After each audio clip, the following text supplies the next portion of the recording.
हरिओम. भगवद्गीता बोध. योगदास श्री जयगणेश जोशी यांनी केलेले निरूपण.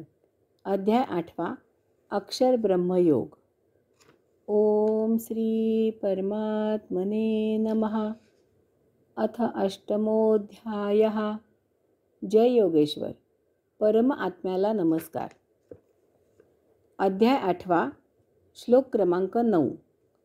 कविं पुराणम अनुशासितारम अणोः अणियांसम अनुस्मरेत यः सर्वस्य धातारम अचिन्त्य रूपम आदित्यवर्णम तमसः परस्तात्. श्लोक क्रमांक 10. प्रयाणकाले मनसा अचलेन भक्त्या युक्तः योगबलेन च एव भ्रुवोः मध्ये प्राणम आवेश्य सम्यक सहातं परम पुरुषम उपैति दिव्यम.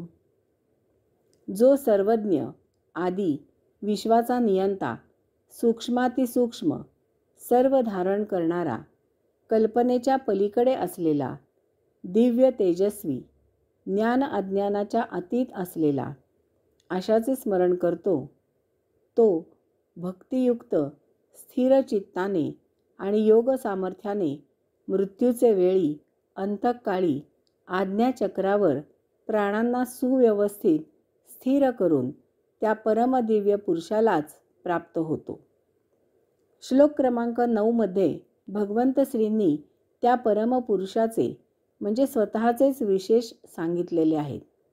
हे सांगण्याचा हेतू असा की साधक शेवटी सद्गतीला प्राप्त होतो म्हणजे कोणाला प्राप्त होतो? त्याला अंतःकाळी कोणती दिव्य परम अवस्था प्राप्त होते ते समजावे हा आहे. येथे एक गोष्ट आवर्जून लक्षात घ्यायची आहे की हे परमात्म्याचे विशेष मानवी बुद्धीच्या, मानवी कल्पनेच्या, मानवी ताकदीच्या, मानवी भाषेच्या कक्षेत सामावणारे नाहीत. ते त्याच्या अतीत आहेत.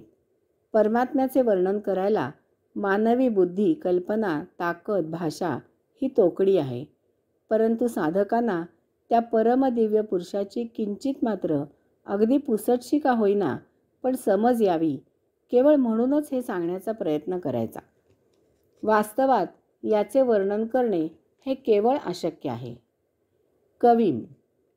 कवी याचा अर्थ केवळ कवन करणारा, काव्य रचणारा असा आताच्या बोलीभाषेत घेतला जातो. परंतु कवी याचा मूळ अर्थ विद्वान, सर्वज्ञ असा आहे. परमात्मा कवी म्हणजे सर्वज्ञ आहे. त्याला ज्ञात नाही असे या विश्वात काहीही नाही. त्यानेच, त्याच्यातूनच येथे सर्व काही अगोदरच निर्माण करून ठेवलेले आहे. आज त्यातील काही अंश आपल्याला माहिती झाले आहेत. आजच्या अत्याधुनिक विज्ञानाला कदाचित 1 अब्जांश गोष्ट माहिती असावी, तर आपण लगेच मोठ्या अहंमन्यतेने स्वतःला विद्वान समजतो. आपण सर्वज्ञ आहोत असे केवळ अज्ञानीच म्हणू शकेल. परमात्मा हे स्वनिर्मित सर्व काही जाणतो, म्हणून तो सर्वज्ञ आहे आणि केवळ तोच सर्वज्ञ आहे. मानवाने कितीही जाणले तरी ते नेहमीच अपूर्ण असणार आहे. जेव्हा तो पूर्ण जाणेल तेव्हा तो अंतिम आत्मतत्वाला प्राप्त झालेला असेल, परमात्मा स्वरूप झालेला असेल. पुराणम. परमात्मा सर्वात पुराण पुरुष आहे. तोच आदी, प्रथम आहे. विश्वाच्या आरंभाच्याही आधी आहे, कारण येथील सर्व काही त्यानेच त्याच्यामधूनच निर्माण केले आहे. तेव्हा परमात्म्याच्या आधी येथे इतर काही असणे शक्य नाही. त्यामुळे परमात्मा हाच आदी म्हणजे प्रथम आहे, कारण त्याच्या आधी येथे अन्य काहीही नव्हते. अनुशासितारम. परमात्मा सर्व विश्वाचा शास्ता, नियंता आहे. येथे गैरसमज करून घेऊ नये. परमात्मा शास्ता, नियंता आहे म्हणजे आपले सर्वांचे रक्षण करणारा, दुष्टांना शासन करणारा, आपल्याला सर्व काही उपलब्ध करून देणारा आहे. त्यामुळे सर्व काही त्याच्यावर सोपवून आपण निर्धास्त असावे असा चुकीचा अर्थ यामधून घेऊ नये. येथील प्रत्येकाला नियंत्रित करायला परमात्म्याला वेळ नाही. त्याने येथे काही विश्व नियम केले आहेत. ते जर मानवाने पाळले तर त्याचा तो सुनियंत्रित होतो. शास्ता, नियंता याचा अर्थ नीट समजून घ्यावा. परमात्म्याने काही विश्वनियम केले आहेत. ते नियम आपण समजून घ्यावे आणि त्याप्रमाणे आपण आपले आचरण ठेवावे. म्हणजे आपले जीवन समाधानात जाते, आनंदात जाते. पृथ्वी स्वतःबरोबरच सूर्याला प्रदक्षिणा घालते. दिवस रात्र होत असते. उन्हाळा, पावसाळा, हिवाळा हे ऋतू होत असतात. प्रत्येक क्रियेला प्रतिक्रिया होत असते. पाणी खालच्या पातळीकडे वाहू लागते आणि ते नेहमी समपातळीवर राहण्याचा प्रयत्न करते. पृथ्वीच्या केंद्रबिंदूमध्ये गुरुत्वाकर्षण आहे, वगैरे वगैरे हे विश्वनियम आहेत. हे विश्वनियम, हे विश्व सुव्यवस्थित चालावे, प्राणी जगताला येथे जगणे सुकर व्हावे, येथील सृष्टीलीलेचा आस्वाद सुयोग्य घेता यावा यासाठीच आहे. यास्तव त्याच्या विरुद्ध आचरण करू नये. तसे केल्यास आपल्यालाच त्रास होऊन दुःख सहन करावे लागेल. म्हणूनच आयुष्य जसे आहे तसे स्वीकारून त्याप्रमाणे आपण आपले आयुष्य जगावे. आपण अशा प्रकारे आचरण करू लागलो तर हाही विश्वनियम आहे की अधर्माचा नाश करून धर्म संस्थापना करायला येथे परमात्मा अवतार घेतो. आणोहो आणियान सम. परमात्मा सूक्ष्माहून सूक्ष्म आहे. परमात्म्याहून सूक्ष्म असे अन्य काहीही नाही. सर्वात सूक्ष्म असे जे काही आहे ते म्हणजे परमात्मा. विज्ञान प्रत्येक गोष्टीचे विभाजन करत असते. अणू, परमाणू आणि आता त्याचेही विभाजन इलेक्ट्रॉन, प्रोटॉन, न्यूट्रॉन असे झाले आहे. आता नॅनो टेक्नॉलॉजी आली आहे. प्रोटॉनचे विश्लेषण करणे सुरू आहे. अजून यापुढे बरीच मजल शिल्लक आहे.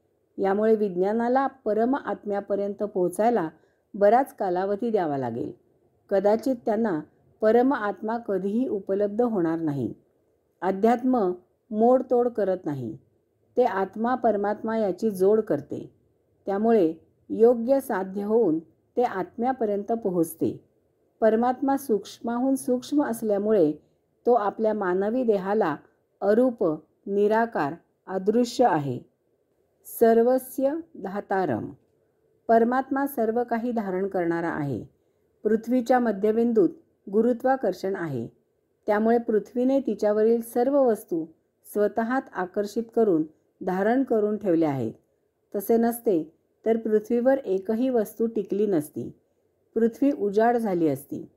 तसेच विश्वातील प्रत्येक ग्रहाने बाकी ग्रहांना एका ठराविक अंतरावर धारण करून ठेवले आहे. तसे नसते तर सर्व ग्रह एकमेकांवर आपटून केव्हाच नष्ट झाले असते. हीच गोष्ट तारे आणि धूमकेतू याबाबत आहे. या सर्वांना परमात्म्याने धारण केलेले आहे. अशा प्रकारे परमात्म्याने हे ब्रह्मांड धारण केले आहे. सर्व ब्रह्मांड परमात्म्यासभोवती फिरत आहे. परमात्मा ब्रह्मांडाच्या केंद्रबिंदूशी आहे. त्यामुळे ते टिकून आहे. याचा अर्थ परमात्मा सर्वांना धारण म्हणजे सांभाळून घेणारा आहे. सर्वांचे रक्षण करणारा आहे. सर्वांचे पालन करणारा आहे. अचिंत्य रूपम. परमात्मा मानवी बुद्धीच्या, कल्पनेच्या, मनाच्या, चिंतनाच्या अतीत आहे. तो नक्की कसा आहे हे आपल्याला अनाकलनीय आहे. त्याचे कारण म्हणजे एकतर परमात्म्याचा साक्षात्कार झालेला परमात्मामय होतो. त्यामुळे तो परमात्म्याचे वर्णन इतरांसाठी करू शकत नाही. त्यातूनही एखाद्याने प्रयत्न केला तरी अशा साक्षात्कारी योग्याची बुद्धी, क्षमता, भाषा तोकडी पडते. फार तर आपण येथे उपलब्ध असलेल्या आपल्याला माहीत असलेल्या वस्तूंशी तुलना करू शकतो. परमात्मा या विश्वासह विश्वातील सर्व वस्तू जगतापेक्षा काहीतरी निराळाच आहे. त्यामुळे तो अनाकलनीय आहे. आदित्यवर्णम. परमात्मा स्वयंप्रकाशी आहे. तोच या विश्वाला ऊर्जा पुरवतो. परमात्म्याचा वर्ण सूर्यासारखा आहे असे सांगण्याचा हेतू इतकाच की परमात्मा परमधवल, महाओजस्वी, महातेजस्वी आहे. या विश्वात परमात्म्यामधूनच निर्माण झालेले आपल्या सूर्यापेक्षा कितीतरी महाकाय असे अब्जावधी सूर्य आहेत. मानवाला एवढा एक सूर्य माहीत आहे म्हणून त्याची उपमा दिली आहे इतकेच. परमात्म्याची अनुभूती किंवा साक्षात्काराची एखादी झलक जेव्हा मिळते ती पांढरी, शुभ्र धवल असते. इतकी शुद्ध धवलता आणि इतकी शुद्ध शुभ्रता आणि तरीही शीतलता असते की त्याचे वर्णन करणे केवळ अशक्य आहे. ते तर्कातीत आहे. पांढरा रंग सर्व रंगांना सामावून घेतो. परमात्मा येथील प्रत्येक वस्तूत सामावून घेणारा आहे. शुभ्रता, धवलता म्हणजे परमात्मा परिपूर्ण शुद्ध आहे. तो स्वतःत अशुद्धता सामावून घेतो आणि शुद्धता प्रदान करत असतो. तमसः परस्तात्. आपल्याला केवळ येथील भौतिक जगताचीच माहिती असते. भौतिक वस्तुजगत कसे वापरावे याचे शोध आपण लावतो. भौतिक वस्तुजगत कसे आहे हे आपण शोधून काढतो. याचा अर्थ आपण अन्न, वस्त्र, निवारा येथील वस्तुजगताचा उपभोग घेणे याच्या पलीकडे काहीही करत नाही. अध्यात्माच्या दृष्टीने हे अज्ञान आहे. कारण हे तर केवळ जगणे आहे. कदाचित ते मनुष्य तर प्राण्यांपेक्षा चांगले, खूप चांगले जगणे असेल, परंतु यात जगण्यापेक्षा त्याहून अन्य काहीही नाही. बुद्धिहीन, शक्तिहीन मनुष्येतर प्राणी हेच करतात. मानवाला अतिप्रगल्भ बुद्धी आणि शक्ती दिली आहे. त्याचा उपयोग त्याने देह जगवण्यापलीकडे अन्य काही करावा अशीच अपेक्षा आहे. त्याने स्वतःची ओळख करून घ्यावी. आपण म्हणजे ते परम आत्मतत्व आहोत हे त्याला उमजावे आणि आत्मब्रह्मतत्वाला अपेक्षित असे आचरण करून त्याने येथील सृष्टीलीलेचा आस्वाद घ्यावा अशी अपेक्षा आहे. देहबुद्धीच्या अज्ञानापलीकडे आत्मज्ञान प्राप्ती करून या अज्ञानाच्या अतीत असलेला परमात्मा प्राप्त करावा. आपण स्वतः परमात्मा आहोत हे जाणून त्याने येथे परमात्मामय होऊन येथील सृष्टीलीलेचा आत्मब्रह्मतत्वाला अपेक्षित आचरण करून आस्वाद घ्यावा. हे ज्ञान प्रत्येक सजीवाला असतेच, परंतु ते तो जाणत नाही. कोणीही अज्ञानी नाही. केवळ त्याच्या ज्ञानावर भौतिक जगतातील वस्तुजगताच्या भोगापवर्गतेचा जन्मोजन्मी पापुद्रा आलेला आहे. त्यामुळे तो ज्ञानापासून वंचित झाल्यामुळे अज्ञानी झालेला आहे.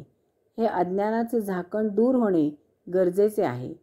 ते दूर झाले की आत अगोदरच असलेले ज्ञान प्रदीप्त होईल, प्रकाशित होईल. म्हणून येथे म्हटले आहे की त्या अज्ञानाच्या पडद्यापलीकडे परमात्म्याचे ज्ञान आहे आणि या सर्वांपलीकडे परमात्मा आहे. भगवंत श्री पुढे म्हणतात की आशाचे स्मरण करणारा परमात्म्याचे स्मरण करण्याहून अधिक काही करणे मानवाला शक्य नाही. कारण परमात्मा अतर्क्य, कल्पनातीत, अनाकलनीय आहे. आपण केवळ त्याचे स्मरणच करू शकतो, त्याची आठवण करू शकतो. तो आपल्याला कसा आहे ते माहीत नाही. आपण त्याला पाहिलेले नाही. त्यामुळे त्याचे स्मरण करण्यापेक्षा अधिक काही करणे आपल्याला शक्य नाही. परंतु या स्मरण करण्यातच सर्व काही आहे. जीवन जगत असताना सतत क्षणोक्षणी प्रत्येक श्वासागणिक त्याची स्मृती असणे, त्याची आठवण ठेवणे, त्याचे स्मरण करणे हीच मोठी उपलब्धी आहे. कारण भौतिक वस्तुजगताच्या अतिमोहक भोगापवर्गतेत आपण इतके आकंठ रुतून गेलो आहोत की त्यांचा उपभोग घेण्यात ते देणाऱ्याचाच विसर होतो. तेव्हा जीवन जगत असताना परमात्म्याचे स्मरण ही फार मोठी उपलब्धी आहे. असे जन्मभर, आयुष्यभर स्मरण करणारा अंतकाळी देहपतन होण्याच्या वेळी काय करतो किंवा अशाने काय करावे ती साधना येथे सांगितली आहे. तो भक्तियुक्त, स्थिर चित्ताने आणि योग सामर्थ्याने.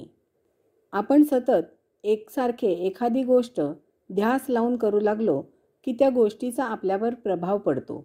आपण नकळत त्यासारखे होऊ लागतो. जन्मभर जर आपण परमात्म्याची उपासना करत असू तर आपण परमात्मामय होतो आणि आपल्याला अंतकाळीही परमात्म्याचेच स्मरण होते. कारण प्रपंचात असूनही भोगापवर्गतेत मन न गुंतता ते परमात्म्यात गुंतून गेलेले असते. याचा अंतिम योग साधनेसाठी उपयोग करावा. येथे भक्तियुक्त स्थिर चित्ताने आणि योग सामर्थ्याने असे म्हटले आहे. पूर्ण श्रद्धेने आणि भावभक्तीने जीवनभर निष्काम भावनेने परमात्म्याची उपासना करावी. त्यायोगे आपले आचरण शुद्ध होईल. त्यामुळे मन विचलित न होता ते परमात्म्यात स्थिर होईल. अशा स्थिर चित्ताने सतत योगोपासना करत असल्यामुळे आपल्या देहात योग ऊर्जा प्रदीप्त होते. त्यायोगे कुंडलिनी शक्ती जागृत होते. ती मूलाधार चक्रातून सुषुम्ना नाडीमधून मार्गस्थ होऊन ऊर्ध्व मार्गी सप्तचक्रातून प्रवेश करते. अंतकाळी परमात्म्याच्या स्मरणाने ही कुंडलिनी शक्ती जागृत करावी. त्यायोगे आपले प्राण म्हणजे आत्मकेंद्र 2 भुवयांचे मध्ये भ्रुकुटीत 6व्या आज्ञाचक्रात स्थिर करावेत. यासाठी नित्य योग साधना करावी. योग्य योग गुरुकडून कुंडलिनी जागृत कशी करावी ते शिकावे.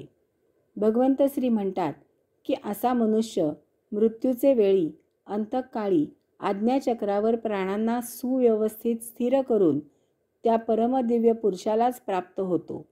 ही अंतिम घडी फार महत्त्वाची असते. अंतिम समयी सद्य जुना देह त्याग करायचा असतो. त्यानंतर अंतरात्मा देहापासून विलग होतो. येथे जीवनभर केलेल्या शुद्ध आचरणामुळे आत्मब्रह्मतत्वाला अपेक्षित असे आचरण केल्यामुळे आत्म्याला कसल्याही भोगप्रवृत्तीने झाकोळलेले नसते. तर आयुष्यभर परमात्म्याचीच उपासना केलेली असल्यामुळे आणि आताही अंतिम घडीला त्याची स्मृती असल्यामुळे अंतरात्मा ब्रह्मरंध्रातून त्या परम आत्म्याकडेच प्रवास करू लागतो. तो 6व्या आज्ञाचक्रातून 7व्या सहस्राकार चक्रातून देहाचे बाहेर होतो. त्यामुळे तो कोणत्याच इंद्रियातून बाहेर होत नाही.